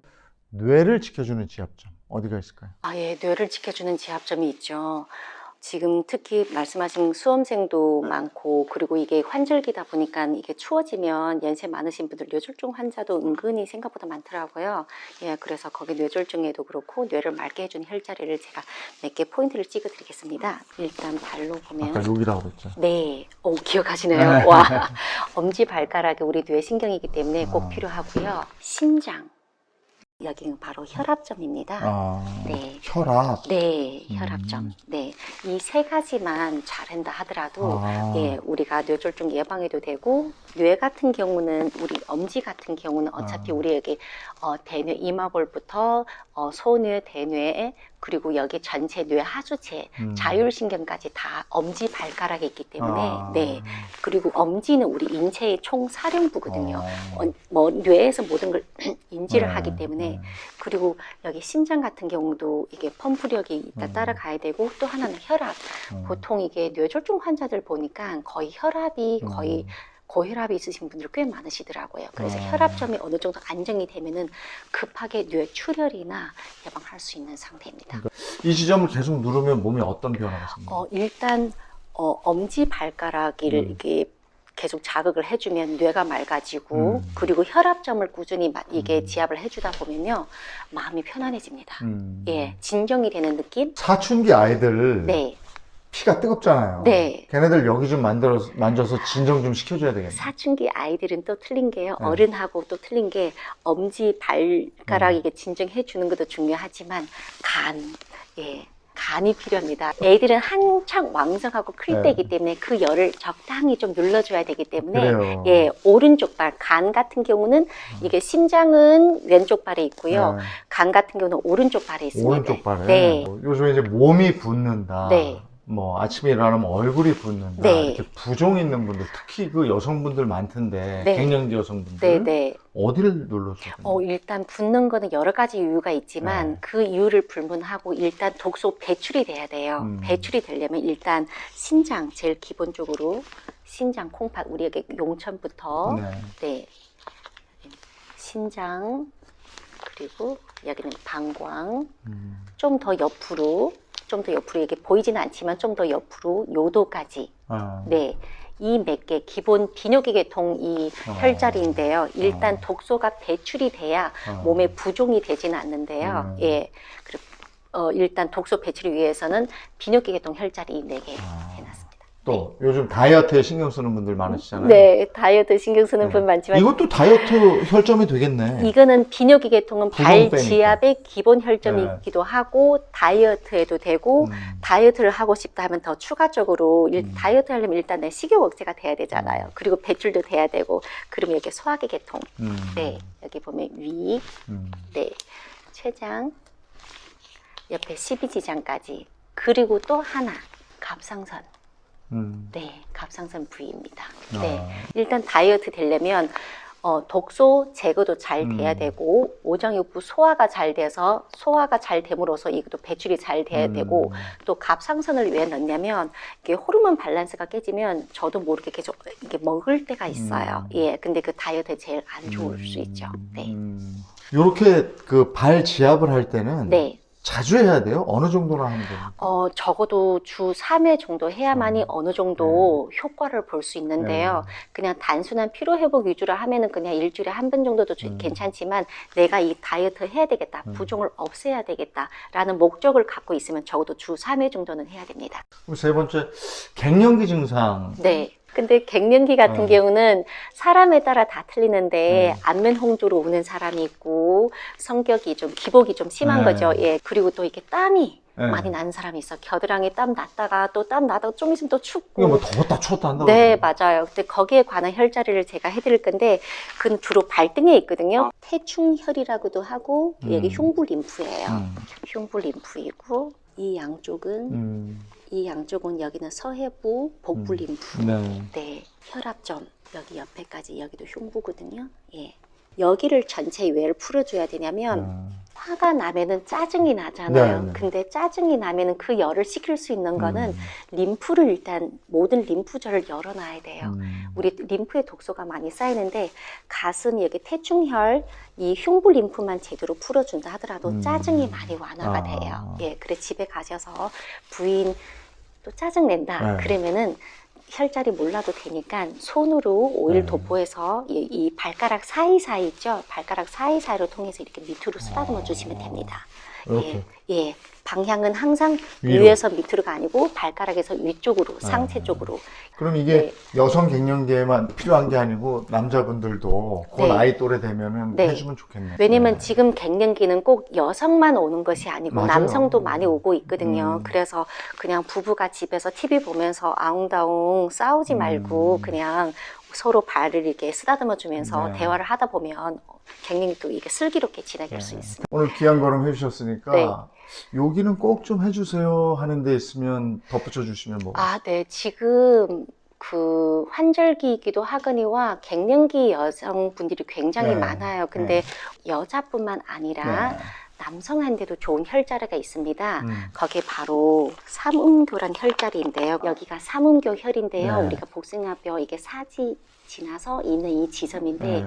이 혈자리가 뭐냐 삼음교 혈인데 신장, 간장, 비장 같이 있는 혈자리예요. 근데 신장 같은 경우는 우리 인체의 이게 뭐지 여과 기능을 하는 거고 비뇨기 계통에 속해서 독소를 배출하는 역할이고요. 이게 그리고 간장 같은 경우 우리 갱년기 되면 나도 모르게 기분이 이렇게 울적했다가 다운됐다가 하잖아요. 그 간의 열을 좀 내려주는 역할을 하고 또 이게 비장 같은 경우는 우리 영양 흡수도 되고 마음을 편안하게 해주는 역할을 하고 있습니다. 삼음교 혈자리만 잘 눌러도 갱년기를 슬기롭게 지나갈 수 있는데요. 이 혈자리는 여자 불임에도 좋은 혈자리고 남자 정력에도 좋은 혈자리입니다. 네. 꾹 눌렀다가 놔줬다가 네. 이렇게 10회 이상 반복. 10회 이상 해줘도 되고 꾹 누르는 것보다 그냥 원을 아, 그리듯이 이렇게 돌려주는 이렇게? 것도 예 좋습니다. 예, 계속 발 지압점 얘기 나눠보도록 하겠습니다. 남자들 특히 발바닥에 굳은 살 많이 박여요. 네. 그래서 그걸 막 어떤 사람 칼로 이렇게 도려내기도 하거든요. 네. 그건 어떤 겁니까? 발에 이게 굳은 살 있는 사람이 굉장히 많은데요. 예, 그것도 이게 해당한 혈자리 반사구에 이상이 있어서 이게 나타나는 증세이고요. 혈액 순환이 원활하지 않다 보니 해당한 그 반사구에 더 이상 새로운 세포 생성이 안 되고 굳은 살로 이렇게 나타나는 거예요. 예. 네. 또 발이 손도 그렇고 발도 그렇고 유난히 찬 분들 있어요. 네. 그럼 순환이 잘 안 된다고 우리 흔히 얘기하는데. 네, 맞습니다. 우리 손과 발에는 말초신경이 수천 개 서로 상호작용해서 네. 엉켜 있어요. 그래서 말초신경이 순환이 잘 안 돼서 말초신경까지 순환이 안 되다 보니까 손, 발만 유난히 차가운 분들 많습니다. 네. 그것도 혈액순환 장애라고 생각하면 됩니다. 그런 때는 주로 집에서 따뜻한 족욕을 해주는 걸 권장하고 있습니다. 족욕. 네, 족욕을 해주고 네, 아까 우리 얘기했던 이렇게 쓰다듬어주고. 네. 응? 족욕을 하고 나서 쓰다듬어 주면 훨씬 금상첨화죠. 그러니까 네. 발 지압 부위가 구체적으로 생각나지 않을 때는 네. 그냥 이렇게 밑에서부터 위로 이렇게 훑어주는. 쓰다듬어만 네, 줘도 맞아요. 그것도 역시 10회 이상. 네. 네. 그리고 족욕은 시간을 꼭 30분 이내로. 30분 너무 이내에. 오래 하는 거는 안 좋아요. 보통 사우나 안에서 땀 빼놓는 것도 뭐 30분, 40분, 1시간까지 하는 사람이 있어요. 근데 그렇게 하다 보면 우리 몸에 진이 빠져요. 네. 예, 그래서 너무 시간을 과하게 하는 것보다 적당하게 20분 내지 30분 내로가 적당합니다. 네. 네. 이제 발 지압한다고 막 누르고 이럴 때 아픈 걸 즐기는 분들이 있어요. 네. 이게 이 아픔이 사라지면 다 괜찮은 거야 이렇게. 근데 너무 무리해서 눌러대면 안 되는 거죠. 네, 너무 무리해서 누르면 절대로 안 되고요. 예, 이게 과하는 거는 부족한 것보다도 못하다고 저는 생각하는 사람이기 때문에 예, 너무 과하게 압을 가해서 이게 멍들거나 그러면 오히려 그 치료에 방해가 되기 때문에 적당한 그냥 약간 시원할 정도인 압이 제일 좋습니다. 네. 혼자서 발 이렇게 못하겠다. 네. 나 너무 힘들어. 배가 너무 나와서 막 이 자세 자체가 힘들다. 네. 이런 분들은 뭐 도구를 이용해서 하는 방법 없을까요? 도구를 이용하는 방법도 있죠. 저는 개인적으로 뭐 지압 슬리퍼도 있고 뭐 폼롤러도 괜찮고 여러 가지로 예, 추천하고 싶습니다. 보통 집에는 이게 작은 폼롤러도 있고 큰 폼롤러도 있는데요. 크기에 상관없이 얘를 그냥 집에 저 같은 경우는 그냥 거실에 TV 보면서 바닥에 누워서 사용을 하고 있거든요. 근데 여기는 그 매트가 안 돼 있으니까 여기에서 잠깐 시범을 네, 해드리겠습니다.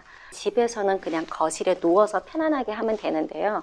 편안하게 누워있는 상태에서 발을 한 20cm 정도만 올렸다가 그냥 떠트리세요. 힘을 주지 말고 완전히 떠트리세요. 네, 완전히 이렇게 떠트리는데 한 발을 10회 정도 하고 또 반대 발을 10회 하는 거예요. 이렇게 하고 나면은 굉장히 시원하게 느낄 거고 그리고 통증이 별로 안 느낍니다. 단지 관절이 약한 사람은 여기 무릎이 이상일 수 있으니까 감안해서 조심해 주시면 되고요.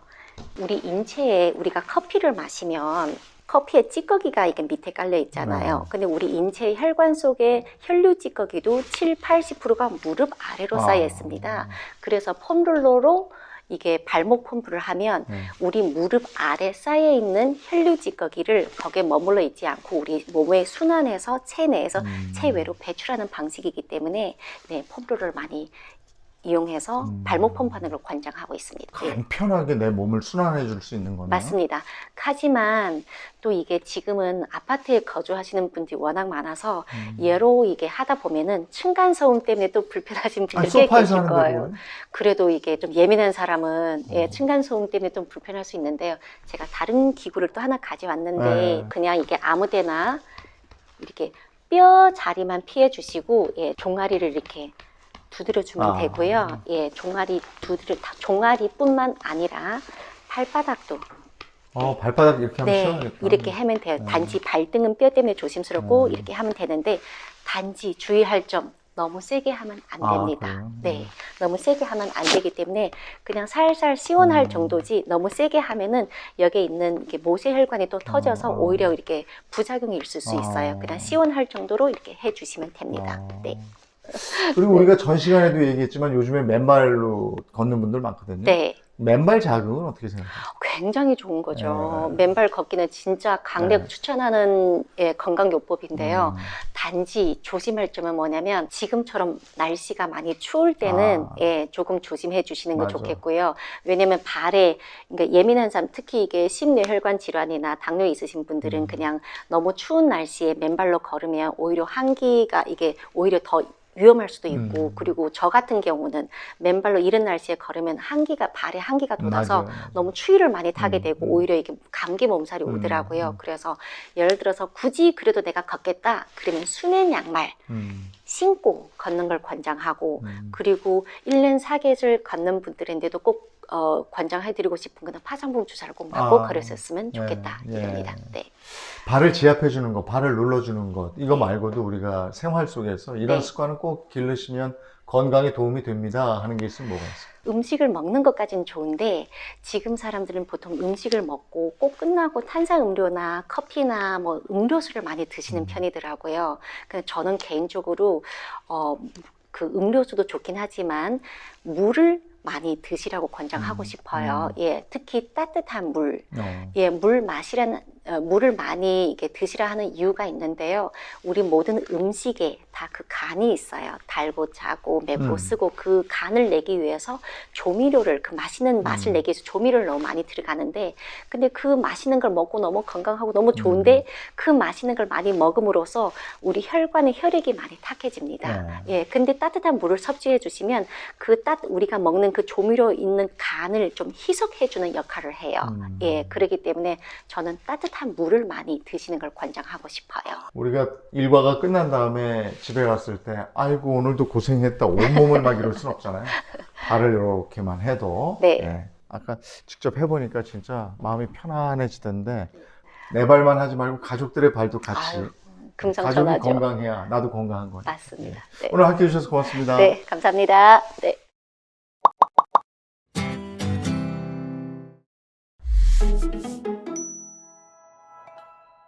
맨발 걷기 시민운동본부 박동창 회장님과 얘기 나누도록 하겠습니다. 어서 오십시오. 네, 안녕하세요. 네, 박동창입니다. 반갑습니다. 예. 인상이 참 좋으세요, 회장님. 아이, 감사합니다. 요즘 많이 바쁘시죠? 예, 많이 바쁩니다. 전국이 그야말로 맨발 열풍이다 이렇게 얘기해도 과언이 아닐 텐데 그걸 이끈 분입니다. 어신족이라고 그러던데 정확히 어신족이 무슨 뜻입니까? 자, 그거는 그냥 편의상 또 외국어를 써서 좀 이쁘게 하려고 이제 그렇게 말씀하시는 거고요. 네. 맨발인들이고요. 네. 맨발러 이런 겁니다. 실제 어싱이라는 것은 땅과 접지하면서 네. 땅 속에서 이 땅은 배터리입니다. 음전하를 띤 자유전자가 막 무궁무진하게 있거든요. 그 배터리와 우리가 접하면서 맨발로 접하면서 그 땅 속에서 전자를 받아들임으로써 모든 인체의 또 모든 생명체가 생리적인 작용을 최적화해 나가는 그런 과정을 이야기한다 이렇게 말씀드릴 수 있습니다. 예. 그러면 땅을 통해서 이 배터리를 통해서 내 몸을 충전하는 거군요. 겁니다. 걸어가면서. 그렇습니다. 예. 그 회장님은 처음에 맨발 걷기를 어떻게 시작하셨어요? 저는 2001년도에 네. 제가 그 당시에 폴란드 바르샤바에서 현지 은행을 경영하고 있었어요. 이제 경영하고 이 많은 외국인들을 데리고 이제 일을 하다 보니까 스트레스가 이제 엄청나게 쌓였죠. 이제 그러다가 잠도 못 자고 그리고 간지수도 막 100이 넘어가고 그리고 책상에서 일어나다가 막 넘어지고 이래서 이제 병원을 갔더니 의사가 이렇게 생활하다가는 죽을 수 있다고. 자, 그런데 그때 마침 한국에서 이 TV 프로그램이 왔는데 그 TV 프로그램에 간암 말기에 폐 림프까지 전이 되신 분이 병원에서 한 달밖에 이제 더 못 산다. 그래서 강제 퇴원을 당했어요. 근데 이분이 이왕 죽을 바에 그러면은 집 뒤에 마침 있는 청계산에 가서 그냥 맨발로 죽겠다. 그래서 신발을 벗고 하루 종일 맨발로 걷고 쉬고 생활을 했더니 죽기는커녕 갈수록 쌩쌩해지는 거였어요. 자, 그리고 몇 달 지나서 병원을 갔더니 모든 암세포가 다 사라지고 없어진 거예요. 제가 그 TV를 보는 순간 어쩌면은 저 맨발 걷기에 사람들이 모르는 건강에 비밀이 숨어 있겠구나. 그리고 저 자신도 치유될 수 있겠구나. 그런 판단을 하게 됐어요. 그 TV를 본 다음 주말에 그때가 2001년 4월 달입니다. 그날 2시간을 맨발로 산책을 했더니 신발 신고 걸을 때와는 전혀 다른 세상이 열린 거예요. 모든 세상이 싱그럽게 다가오고 있었고 저 자신이 그 속으로 막 빠져들어가고 그렇게 2시간을 맨발로 걷고 그날 밤 꿀잠을 잤습니다. 그래서 그 다음날 아침부터 매일 1시간, 1시간 반을 맨발로 걷고 출근하는 그런 생활이 시작이 됐습니다. 그랬군요. 자, 그랬더니 엄청난 변화가 생기기 시작했습니다. 하루에 한 번 가던 화장실을 2번, 3번씩 가는 거예요. 장애 활동이 활발해지기 시작한 겁니다. 자, 그리고 그때만 해도 이제 몸이 안 좋아가지고 몸의 면역 체계가 약하니까 뭐 감기 든 사람이 지나만 가도 감기가 올마고 있어요. 그래서 제 방문 앞에는 감기 든 사람 출입 금지다 이렇게 써붙일 정도로 그랬었는데 맨발로 걷고 난 이후에는 감기가 들지 않고 들어오더라도 금방 나가고 이런 현상들이 막 생기기 시작했어요. 이 사실을 세상에 알려야 된다. 자, 그래서 인터넷에 아무리 찾아봐도 맨발 걷기로 건강이 좋아졌다는 그 어떠한 기록도 정보도 없었어요. 자, 그렇다면 이걸 어떻게 해야 되느냐. 그래서 그러면은 책을 써야 되겠구나. 책을 써서 내 자신의 이 변화를 그리고 이 아름다운 삶의 방식을 세상에 알려야 된다. 그래서 그때부터 이제 숲에 들어가면 그때그때 단상들을 기록하고 저 나름대로의 치유 과정을 체계화시키면서 그렇게 해서 2006년도에 최초의 맨발로 걷는 즐거움이라는 책이 나왔습니다. 근데 요즘에도 보면 각 지자체에서 황토끼를 깔아서 맨발 체험장은 만든다 이런 기사 많이 봤어요. 맞습니다. 예. 그 맨발로 걸을 때 꼭 황토길이어야 합니까? 자, 그건 아닙니다. 우리 자연의 숲길, 자연 그대로의 길이 제일 좋습니다. 자, 그런데 황토는 그 자체가 점성이 풍부해요. 점성이 높기 때문에 수분을 많이 함유하고 있습니다. 자, 우리가 아까 땅속에서 전자가 올라온다고 그랬잖아요. 전기예요, 전기. 땅속에서 올라오는 전기가 몸 안으로 흐르려면은 수분이 많아야 물기가 있어야 전기가 잘 통하잖아요. 네. 그런 면에서 황토가 전기가 더 잘 통한다 이렇게 이야기할 수 있고요. 그 황토에는 많은 유익균들이 있기 때문에 그걸 걸으면서 이 땅속으로부터 올라오는 전자뿐만 아니라 그 자체의 유익균이 우리 몸에 이로움을 준다. 그런 접지 효과 측면에서는 바닷가 물이 찰랑찰랑한데 모래, 네. 물이 찰랑찰랑한 모래사장 그리고 갯벌을 걷는 것도 굉장히 좋습니다. 아우, 좋겠네. 여기서 바닷길은 소금물이잖아요. 예. 소금물은 염도가 3.5% 정도 됩니다. 예. 바닷물은. 예. 일반 물보다 소금물이 염도가 높은 물일수록 전기가 더 잘 통해요. 그러니까 땅 속에서 올라오는 전자가 훨씬 더 우리 몸으로 빠른 속도로 전도된다. 그래서 접지 효율이 높다 이렇게 말씀드릴 수 있습니다. 네. 예, 예. 맨발로 걷는 효과를 아까 잠깐 말씀해 주셨는데 일단 숙면을 취했다고 그러셨고 대장 기능이 활성화됐다고 그러셨어요. 네. 그 외에도 많은 이점이 있죠. 아, 그렇습니다. 자, 이제 잠깐 이 맨발의 효과를 잠깐 설명을 좀 더 네. 드리면은요. 자, 지압 효과는 우리 발바닥에는 모든 장기의 지압점들이 네. 다 있기 때문에 맨발로 걸으시면은 그 장기의 모든 지압점들을 다 우리 몸무게 50kg, 60kg, 70kg로 지압을 하잖아요.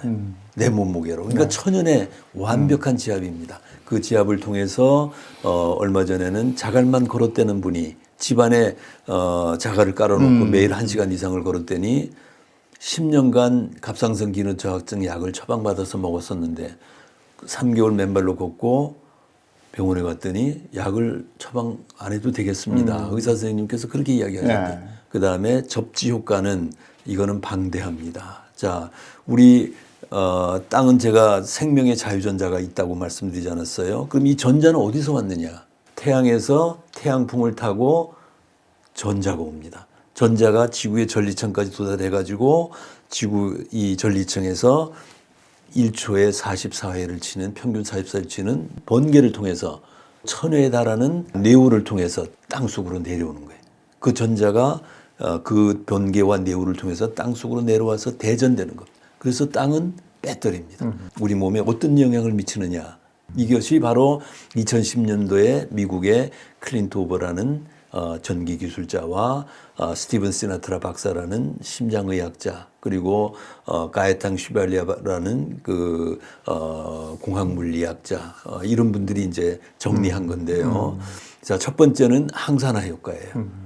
자, 우리 지금 신발을 신고 있는 사람의 몸의 전압을 재면은 300mV, 400mV, 500mV 막 이렇게 올라가 있습니다. 자, 근데 신발을 벗고 땅과 딱 접하면은 순식간에 0볼트로 떨어져요. 그래요. 자, 그 이유를 클린트 오버는 땅 속에서 올라오는 음전화를 띤 전자가 우리 몸 안에 모든 염증과 만성 질환의 근원인 활성산소, 그 활성산소는 양전화를 띠고 있다고 그랬어요. 그 활성산소를 중화시켜준다. 자, 그러면은 암이나 고혈압, 고혈당, 치매, 알츠하이머, 신장염, 동맥경화 이 모든 현대 문명병의 90%의 원인을 제공하는 활성산소가 맨발로 땅과 접하는 순간 중화되고 소멸된다. 자, 그다음에 두 번째로는 땅 속에서 전자가 올라온다고 그랬잖아요. 네. 그 전자가 올라와 가지고 우리 적혈구의 표면 전하를 올려줍니다. 그래서 세포 간에 밀어내는 힘을 나타내는 제타 전위를 평균 2.7배로 올려줘요. 자, 그러면은 밀어내는 힘이 세지니까 혈액이 막 끈적끈적했던 혈액들이 쫙 묽어집니다. 포도알처럼 막 늘어서게 됩니다. 혈전이 생기겠어요, 안 생겨요? 안 생겨. 혈전이 안 생기잖아요. 네. 우리 나이가 들어가면서 머리에 모낭세포가 막 혈액이 안 도니까 머리가 시들시들해져요. 그래서 막 머리가 빠져요. 탈모되는 거예요. 그래서 대머리가 되고 막 듬성듬성 머리가 빠지는 겁니다. 자, 그런데 맨발로 걸으시면은 혈액이 왕성하게 돌면서 모낭세포에 혈액을 공급하고 하니까 탈모됐던 분이 새로 발모가 되는 겁니다. 그리고 머리가 휘어졌던 분들이 검어지고 그리고 나이가 들어가면서 얼굴에 막 검버섯이 피었던 분들 그리고 주름이 자글자글했던 분들 그런 분들이 맨발로 걸으시면 그 세포에 혈액이 막 공급되고 영양소가 공급되니까 다 살아나는 거예요. 더 나아가서 뇌세포에 혈액이 공급되니까 어떻게 돼요? 치매, 알츠하이머, 파킨슨이 치유되는 겁니다. 네. 근데 실제로 이렇게 맨발 걷기로 그 건강이 치유된 분들을 만나보셨을 거 아니에요? 예. 기억나는 분 몇 분 소개해 주시면. 뭐 여러분이 계시는데 자 만성 두통으로 뇌 수술까지 받았어요. 너무나 고통스러우니까 진통제 가지고 안 되니까 수술은 잘 됐는데 끝나고 나서 계속 통증이 생기는 거예요. 네. 그러다가 제가 2016년도에 맨발 걷기 숲길 힐링 스쿨을 대모산에 설립하면서 그 현수막을 보고 찾아오신 그분이 맨발로 걸은 지 2달 만에 모든 진통제를 하나도 안 드시고 생활해 왔다. 그리고 작년에는 여러분들 많이 언론에도 대서특필해서 났지만은 전국의 산을 3,000개를 등반한 박성태 님이 등반 가니까 당연히 건강해야 되잖아요. 그런데 어느 날 허리가 아프고 걸을 수가 없어가지고 정형외과를 갔더니 흉추 9번, 10번이 새까맣게 암세포로 썩어 있다. 그래서 더 검사를 했더니 전립선암으로 PSA 지수가 935까지. 그래서 병원에서는 치료 불가다. 그런데 이분이 제 책 맨발로 걸어라는 책을 읽으시고 맨발로 걸으면은 살 길이 있겠구나. 그래가지고 집 뒤에 금대산을 처음엔 한 2주간을 기어서 올라갔는데 그 이후에 다시 힘이 나가지고 걸어서 2달 있다가 병원에 가서 검사했더니 935의 PSA 지수가 0.358로 떨어졌어요. 정상으로 내려온 겁니다. 거기다가 9번, 10번 흉추가 새까맣게 썩어 있었는데 그게 하얗게 재생된 거예요. 병원에서 깜짝 놀라고 이건 있을 수 없는 기적이 일어났다. 이런 사례가 있었고요. 요컨대 네. 그 당뇨가 좀 심하신 분들, 그래서 발에 염증이 생기거나 하면 치유가 안 되는 분들도 계시잖아요. 그런 주의할 분들은 누가 있습니까? 자, 굉장히 중요한 질문을 예. 해주셨어요. 자, 우리 일반적인 상식 또 의학계에서는 당뇨 걸리신 분들은 맨발로 걸으시면 안 됩니다. 예. 상처가 나면은 아물질 않으니까. 네. 자, 여기에 왜 당뇨는 생기는가? 그리고 왜 당뇨가 생기면은 아물질 않는가? 이 원인을 찾아야 돼요. 제1형 당뇨, 제2형 당뇨 이렇게 있는데 제1형 당뇨는 췌장에 인슐린을 생성하는 베타세포가 자가면역 기전의 이상으로 인해 가지고 파괴돼 가지고 인슐린이 생성이 안 되는 경우. 면역계가 정상 작동을 왜 못하냐면은 면역계는 전자가 충전이 돼야 작동할 수 있어요.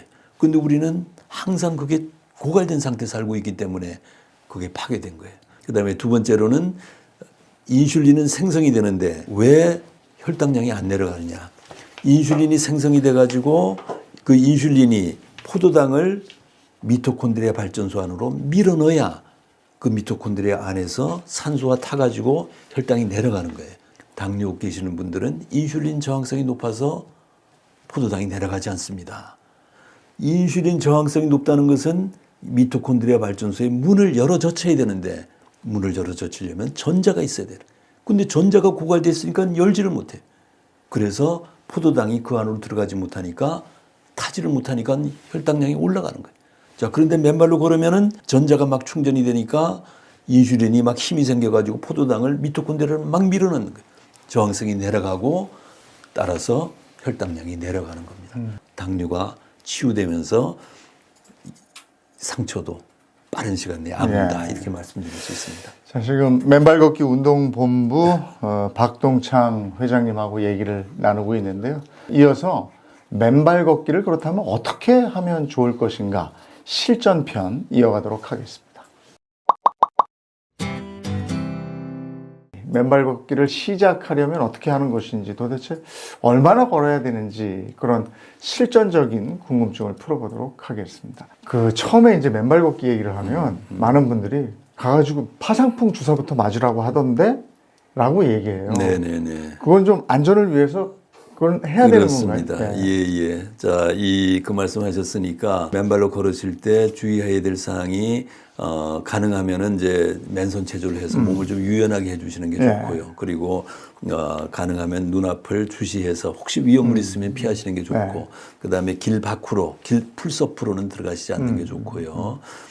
그리고 가능하면 또박또박 걸으시면서 혹시 돌뿌리가 있더라도 이 질질 끌리게 되면은 저 상처가 날 수 있으니까 그렇게 조심하시고, 그 다음에 자, 혹시 옛날에는 이 못이나 또는 그 철조망 이런 것들이 이제 간혹 있는 경우가 있었어요. 네, 거기 네. 찔리면은 거기 녹으로 인해 가지고 파상풍이 이제 감염되는 그런 경우들이 있을 수 있으니까 가능하면은 파상풍 예방 접종은 받으시는 게 좋습니다. 네. 그리고 한 번 받으시면은 10년간 유효하기 때문에 그냥 잊어버리고 계셔도 네. 이제 되는 그런 거고요. 만에 하나 그 위험성 대비해서 파상풍 주사를 맞았어요. 이제 예. 맨발 걷기 시작합니다. 예. 어디서 걸어야 됩니까? 산으로 가야 됩니까? 바다로 가야 됩니까? 그냥 우리 동네에서 걸으면 됩니까? 어떻게? 자, 이 맨발 걷기는 특별한 운동이 아닙니다. 네. 그냥 신발을 벗고 맨발로 걷는 삶의 방식입니다. 이거는 우리 조물주가 원래 인간뿐만 아니라 모든 생명체는 다 땅을 밟고 살도록 그렇게 설계해 놓으신 거예요. 우리는 현대 들어와 가지고 신발을 신고 땅과 접지가 차단되면서 살고 있잖아요. 다른 모든 생명체는 땅을 밟고 살고 있어요. 우리는 신발을 신고 부도체의 신발을 신고 부도체의 아스팔트, 시멘트, 우레탄길을 걷고 고층 아파트, 고층 건물에 살아가고 있어요. 그러니까 하루 24시간 1년 365일을 못 걷는 거예요. 땅과 접지가 차단된 수십 년이 땅과 접지가 차단된 삶을 살면서 각종 질병에 빠져 있는 거예요. 흙을 밟아야 되는 흙을 거죠? 밟아야 되는 거예요. 아스팔트를 밟는 게 아니고. 그게 아니고 네. 지구의 중심부와 연결된 네. 흙길을 밟아야 되는 거예요. 자, 그래서 아파트 뒤에 뒷길이나 또는 아파트 주변에 또는 우리 거주지 주변에 도시공원, 공원에서 흙길을 밟으시거나 그리고 조금 더 가서 산이 있으면은 산길을 걸으시거나 또는 바닷가에 사시면은 바닷물이 찰랑찰랑한데 갯벌을 걸으시거나 어찌든 중요한 것은 내 삶의 주변에 거주지 주변에 흙길을 찾아놓는 것이 제일 좋다. 예컨대 쉬운 것은 주변에 학교 운동장들이 있잖아요. 네, 네, 네. 땅으로 된 학교 운동장 밟아도 좋습니다. 네. 이제 그런 쉽게 접근할 수 있는 땅을 찾으시면은 그게 바로 내 건강의 치유의 테이블이다. 이렇게 생각하시고 걸으시면 됩니다. 예. 그러면 맨발로 걸을 때 맨발로 얼마나 걸으면 좋습니까?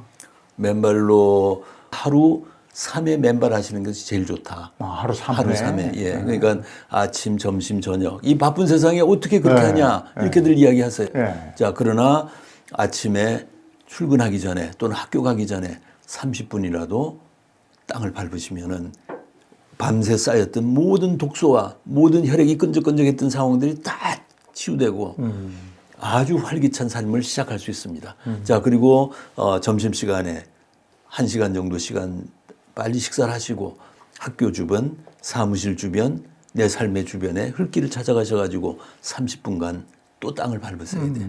그리고 저녁 후에는 저녁 식사 후에 가능하면 1시간 정도 주변의 흙길을 밟으시면은 하루 3끼 식사하는 거나 마찬가지로 모든 활성산소가 중화되고 혈액은 맑아지고 그리고 ATP도 막 생성되고 그리고 스트레스도 진정되면서 편안한 숙면의 세계로 잠의 세계로 빠져들어가실 수 있습니다. 예. 아, 근데 이제 지금은 좋은데 예.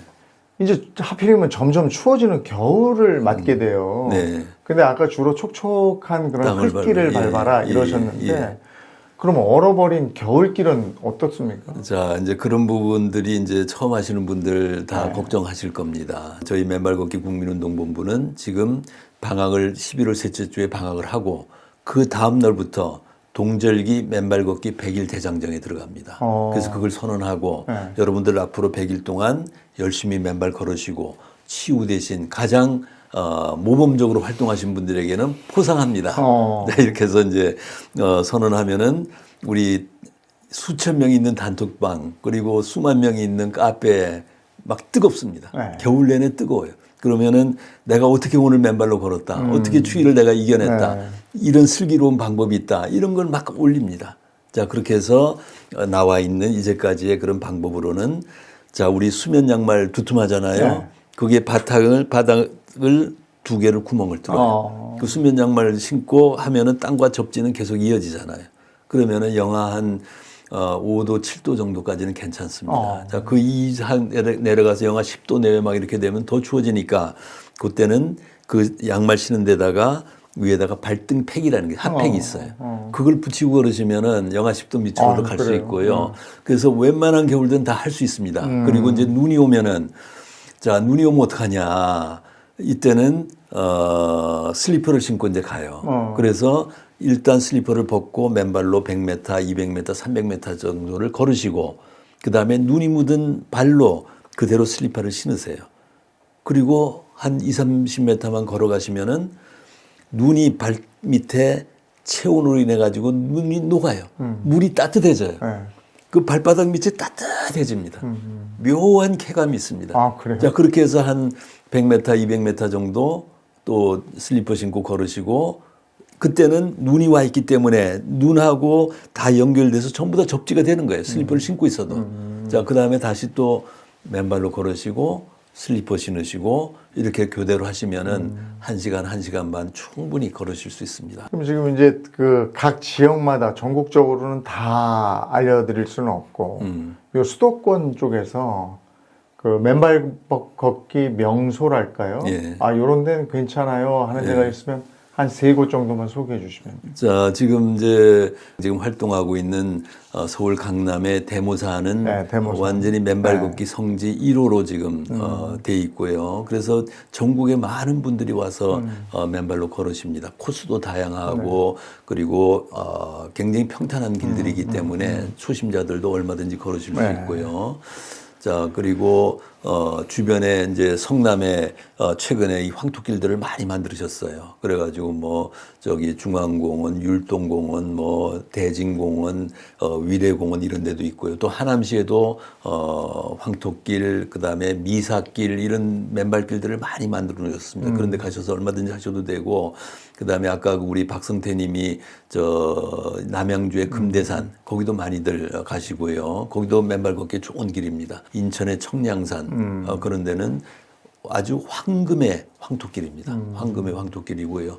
그것뿐만 아니라 최근에는 저 인천의 한하계 해수욕장, 왕산 해수욕장, 을왕리 해수욕장 이런 이 바다 갯벌들 그런 거를 가서 치유되시는 분들 굉장히 많습니다. 네. 그래서 이제 그런 곳 부분들을 찾아가시거나 그렇게 하시면 되고, 평소에는 집 근처에 있는 흙길을 찾으셔야 되고. 같이 활동하시는 분 중에 맨발로 걸으시는 분 중에 제일 고령자가 연세가 어떻게 되십니까? 자, 얼마 전에 분당에 사시는 네. 95세 어르신이 네, 근데 맨발로 걸으세요? 예, 맨발로 걸으세요. 대단하다. 그리고 혼자서 지하철 타고 오신 거예요. 아. 자, 그리고 80대 되시는 분들은 많아요.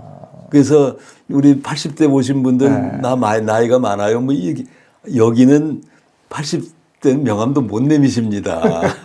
그리고 70대는 그냥 어린이에요. 그래서 맨발로 걷는 세상에서는 나이가 없습니다. 나이가 없고 제가 아까 항산화 효과, 혈액이성 효과, ATP 생성 효과 뭐 이런 말씀을 드렸잖아요.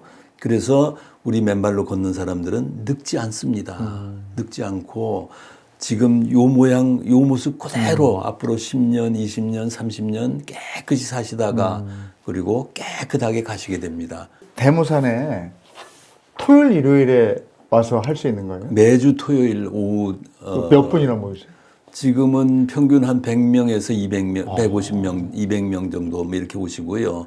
뭐 많을 때는 몇백 명도 오시고 전국에서 다 오십니다. 아, 예. 전국에서 다 오시고 때로는 뭐 그야말로 눈물 나는 그런 경우들이 많습니다. 사연들이? 사연들이. 그러니까 당장 죽음에 직면하신 분들, 병원에서 치료가 안 된다는 하신 분들, 막 이런 분들. 그렇지만 맨발로 걸으시면 나으실 수 있다. 그리고 지금 저희 각 이제 지부 지회들이 이제 지방에서 활동을 하시고 계시는데 특히 최근에 우리 김해지회가 굉장히 활발하게 활동을 해요. 그리고 거기서 암 치유 사례들이 계속 올라오는 거예요. 자, 그래서 얼마 전에 저희가 양평에서 지도자 이제 연수를 했는데 거기에 이 김해지회장이 오셨길래 어떻게 김해지에서 계속 이 암 치유 사례가 올라오시냐 그랬더니 아주 재밌는 말씀을 하셨어요. 우리 김해지회에서는 김해 분성산에 종일반을 운영한다고 그랬어요. 종일반. 하루 종일? 하루 종일. 누구나? 그러니까 이제 특히 이제 암이 걸려서 힘드신 분들 또 어려운 질병을 가지고 계신 분들은 아침에 오셔가지고 도시락 싸우세요. 그래가지고 한 3시간을 같이 맨발로 걷고 그리고 도시락 같이 다 나누어서 그야말로 서로 막 격려하고 기분 좋게 막 치유되는 그런 상황을 나누고 그리고 오후에 다시 4시간, 5시간을 맨발로 걷고 귀가하고 하니까 자연스럽게 치유가 일어나는 거예요. 저는 그 지압 효과는 맨발로 걸을 때 느끼니까 알았는데 그런 엄청난 힘의 접지 효과가 있다는 건 또 오늘 처음 알았어요. 예. 내 몸과 마음도 살리고 나아가서 지구의 환경도 살릴 수 있는 맨발 걷기 열풍. 그래서 오늘 특별히 회장님 모시고 얘기를 나눠봤습니다. 현재 맨발 걷기 국민운동본부 회장으로 계시는 박동창 회장과 얘기를 나눠봤습니다. 고맙습니다. 예, 감사합니다. 경청해 주셔서 감사합니다.